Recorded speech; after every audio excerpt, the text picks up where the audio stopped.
Hello from University of Phoenix Stadium. First preseason game is in the books. Who cares about the score? Cardinals did lose, but that's not the biggest thing in the world there. But the first team looked really good in the first quarter. Carson Palmer goes down, leads an offensive drive, they put it in the end zone. They score. First team defense. Tyrann Mathieu gets the pick. So it was great for the first team. Absolutely. Palmer was 4 for 4, and had the pass to Ellington, obviously, for the big play. I think it was actually a good thing that they didn't get in on the second down play, the pass to Nelson, because I would have rather seen them run it in anyway, and they did. And Upati made a tremendous block on that play. Yeah. So that was, I think, the fact that they got to punch it in, I think, was actually a better thing than either if Ellington had just broken the play for a touchdown, or even Nelson had scored on the second down. So I thought that went great. The Mathieu interception was totally a day on Buchanan play. Yes. He was A-gap, reminding me of Darrell Washington. Seriously, blitzing the A-gap and forcing a horrendous pass. That was from Alex Smith. And, that was a good play called by Betcher.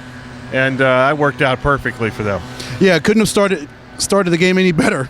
They take it down the field, 80-yard drive, 7 points on the board. They go up 10-0. But then after that, when Chase Daniel came in, things went a lot different. Yeah, there are a lot of second and third team issues for the Cardinals tonight. Yeah, and I think the key to that is second team. I think that's a really good point. Basically, their first 25 guys were fine and did well.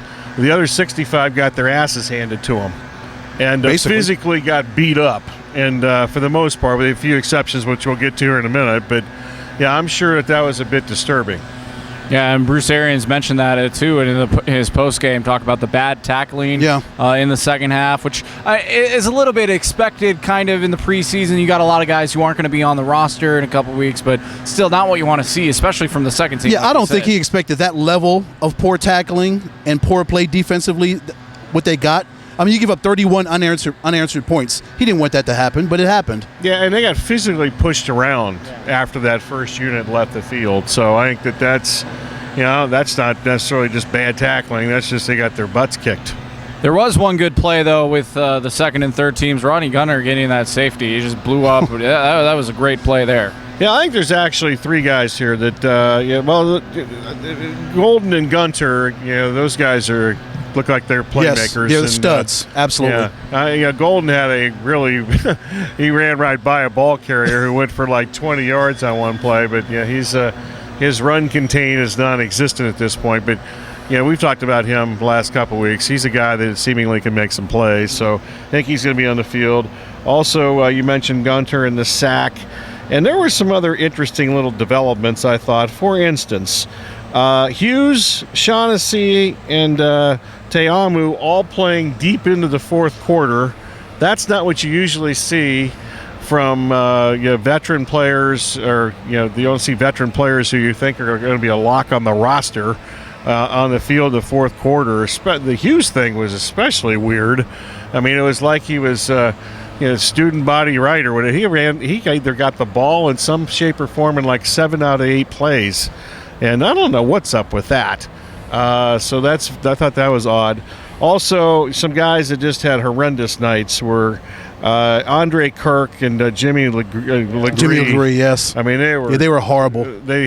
Kirk was whiffed on a series of tackles, and then he missed one on special teams too. And Legree had 3 straight passes plays, boom, boom, boom, touchdown, and then got burned in the second half also. And I thought he had a pretty good shot until tonight. Yeah. So I think that's going to have to recess that. And Catanzaro missing that field goal and barely making that last extra point.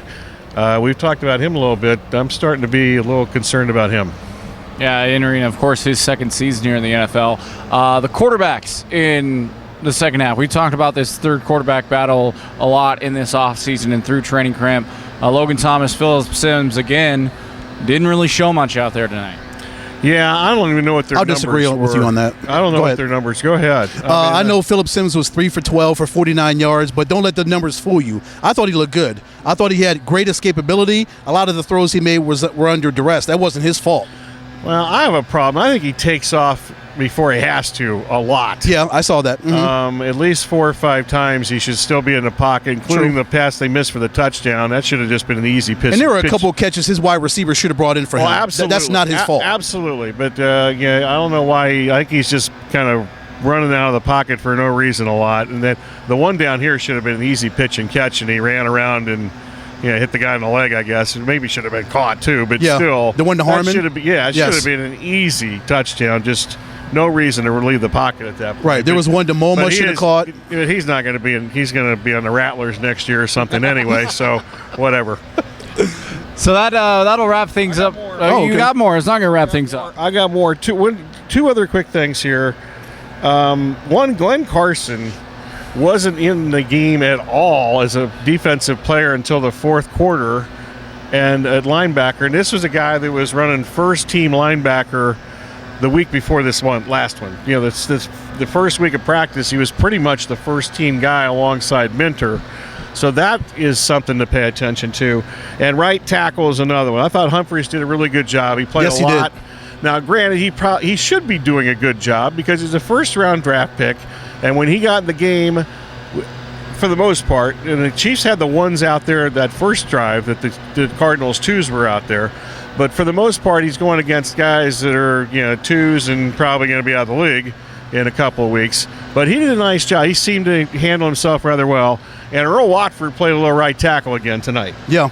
So that's something looking ahead for the Massey suspension. Speaking of looking ahead, Monday's show. Do you have ideas for Monday's show yet? Oh, well, he's got it on notes here. We're going to wait for a second. There we go. All right. Okay, we will hear from Bruce Arians, Patrick Peterson, Andre Ellington, Carson Palmer, Tyrann Mathieu, Rodney Gunter, and Calais Campbell in some shape or form. No horse Todd Graham from Camp T? Oh, yeah. We'll have some of that. I'm sure I haven't heard it yet, but I'm guessing he was horse. Just a guess on my part.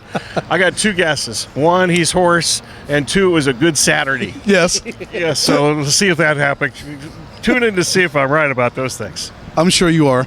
So that'll wrap things up for us here at University of Phoenix Stadium. Again, the Cardinals dropped the preseason game, but it is a preseason game. The score doesn't matter. First team looked good. There are some issues with the second and third team. The score was 34-19, by the way. Oh, thank you. As I look at it right here. You're looking at the schedule yes, right there? It's right there on the big score. Go. I had no idea the score was 31-10 at one point.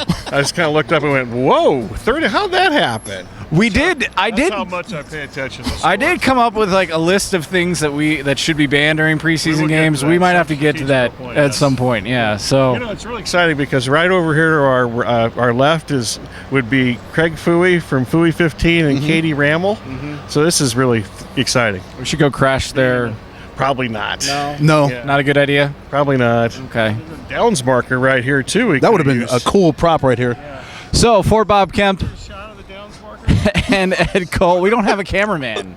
We have a tripod. Yeah, we're good. So for Bob Kemp, The official down marker for the game is right there. Ed Cole, I'm Rich Gray. But Mark Dalton's watching somewhere. This has been another Cardinals report for NBCSports1060.com. Mark, We do. Yeah, he's have good. a great relationship with Mark Dalton. Yeah. Springsteen. I turned him on to Springsteen back in the Flagstaff days.